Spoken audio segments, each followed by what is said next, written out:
Welcome back to the sweatshop, boys and girls. In today's video, we're going to be swapping out the transmission oil on this 2008 Subaru Impreza.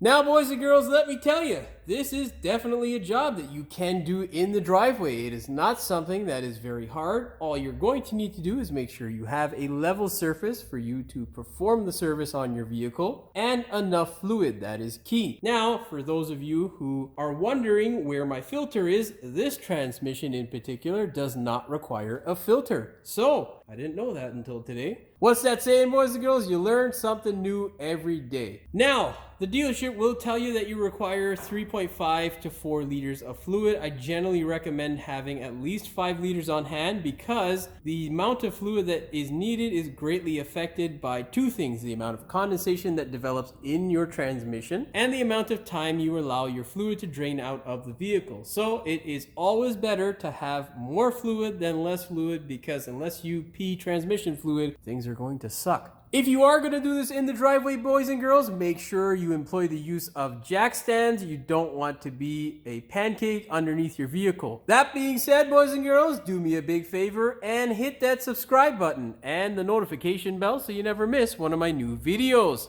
All right, let's put this thing up in the air and get started. Boys and girls, as you can see or hopefully tell, this is the bottom of our transmission. There is a little bit of residue, but that, boys and girls, is a problem for another day. It's actually leaking from the steering rack, and when the customer wants to fix it, I will show you just how to do that. One of the best things about the Subaru is you have here, boys and girls, a drain plug, which means you don't have to do all kinds of stupidity like most of our friends from North American manufacturers and drop the pan in order to service your fluid. No, boys and girls, you can simply drain it out of the pan. Of course, you won't get everything out, but it's more than enough to keep your transmission running healthy if you continuously do it at the scheduled maintenance intervals. That being said, in this region where my left hand is, would be an oil filter for your transmission, but for some odd reason, Subaru has done away with it. I don't know any other specifics on the transmission. I assume that there is a filter membrane in there, or a strainer at least. Regardless, we are just doing a drain and fill. So what we need to do is get a 17 mil with an extendable ratchet and crank this guy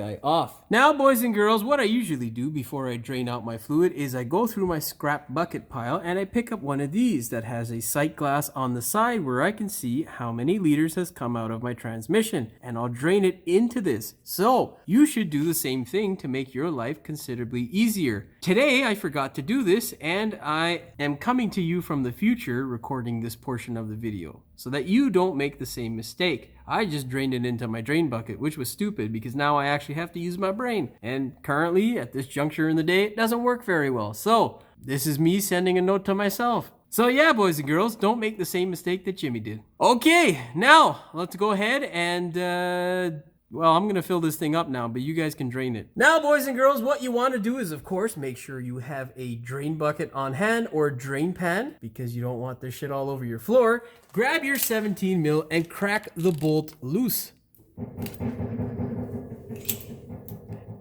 As you can tell from the rumbling on my hoist, sometimes it takes quite a bit of effort, especially if this thing's never been serviced. Put your drain pan into place, boys and girls. Then what you want to do is crank this guy off like so. Of course, keep your hand above the bolt. That way, when you pull it off, you're not... Ooh, that is black. That way, when you pull it off, it's not going to get all over your hand.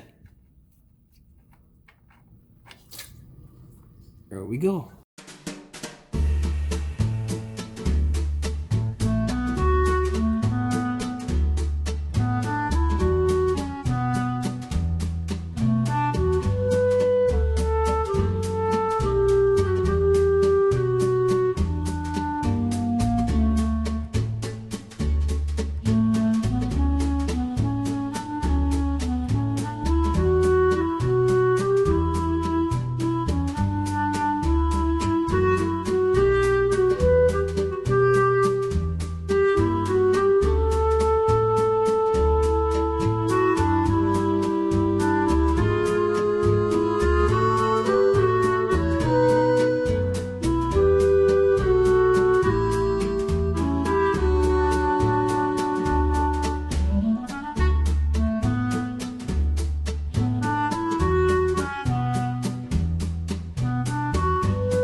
Now, boys and girls, it has been about 5 minutes here. This thing is slowing to a mere drip, and we are going to now put our drain plug back into service. Of course, make sure that you wipe off any residue or dirt that remains on your plug. You don't want to shove it back into the hole dirty because that ain't good for anybody. Now, boys and girls, is that special time where you grab your torque wrench, you set it to 18 foot-pounds or 25 newton meters and torque away. Now, boys and girls, don't forget to replace the copper washer or aluminum washer, whichever one comes with your vehicle. Either material will work. If you don't replace it, it is not the end of the world. You can reuse them. Just check them for any cracks or defects or damage, and then replace if needed. Of course, once you put your drain plug back in, boys and girls, go ahead, grab a can of brake clean and...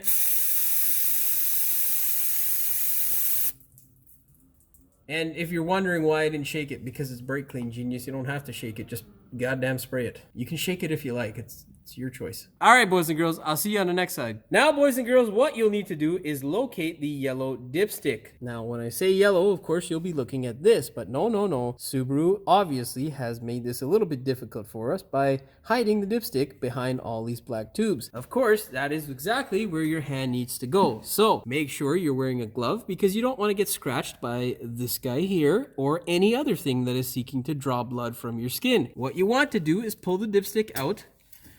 Now employ the use of a funnel with a slender, long neck. Slide it into place. Make sure you get it into the hole, because if you don't get it into the hole, you will have fluid everywhere, and no one wants a big old mess to clean up because it's a pain in the ass. Now what we need to do, boys and girls, is fill this thing up with 3 liters of fluid, because if you're like Jimmy and didn't remember your own tip or trick and didn't take your own goddamn advice, well, you don't know how much fluid you actually drained out of this thing because you drained it into a drain pan like an idiot. Luckily, through the magic of video editing, I was able to come to you in the future and fill you in on my trick. So, if you messed up like I did, put in 3 liters to start with and then top up as needed. Now, boys and girls, grab your first bottle. Now, patience is the key with transmission fluid. If you go in there fast and furious, you're going to have fluid all over the place because it's going to bubble out, and no one wants to deal with that. So, remember, slow and steady wins the race.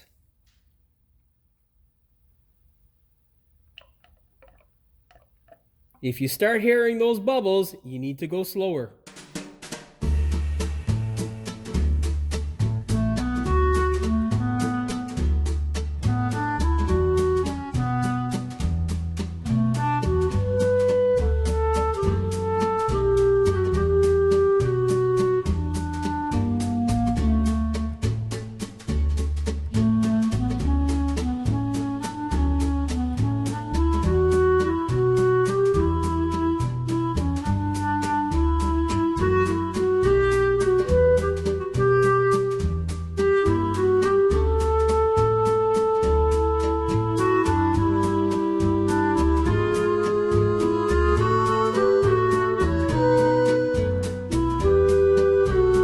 Of course, boys and girls, it's time to let that thing drain off. You don't want to pull it right out. The reason being is because that 1 liter there encompasses all the residue and fluid that is in this thing. It's not like the dealership or these companies are giving you any more. So give it some time to drain off, and then you can start with your second bottle. Of course, you guys can imagine how exciting this is for me, and I can only imagine how exciting it is for you to watch this. So instead of making you watch paint dry, what we're going to do is take care of this off camera.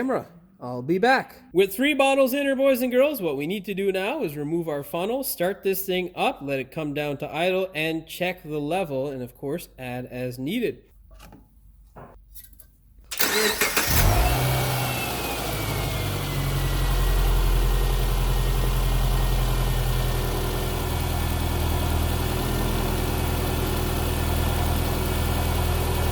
Idle for this thing is anywhere between 700 and 800 RPM. It's gonna take a little bit, so I'll be back. All right, let's check this fluid.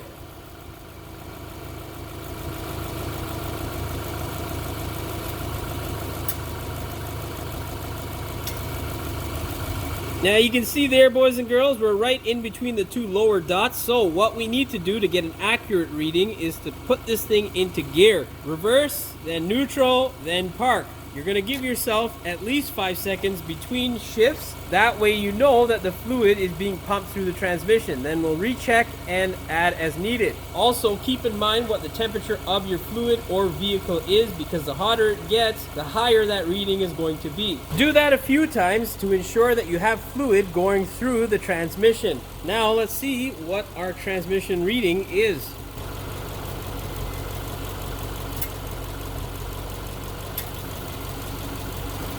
As you can see there, boys and girls, it is considerably lower. So with this reading, we should add about 500 milliliters to see where we stand. Bottoms up, son.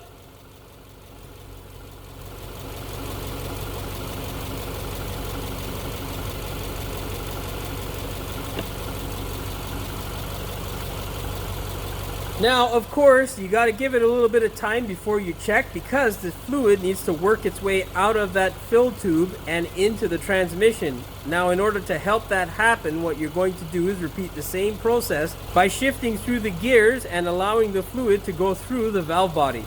Okay, let's pull this contraption out.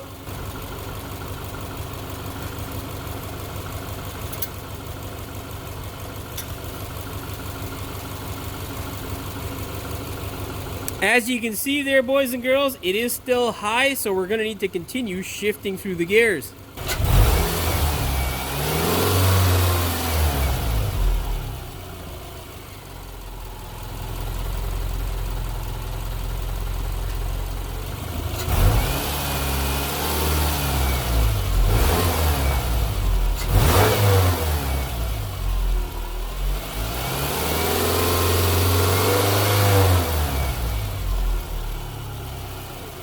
Of course, revving it a bit in neutral and park can help with sucking some of that fluid down.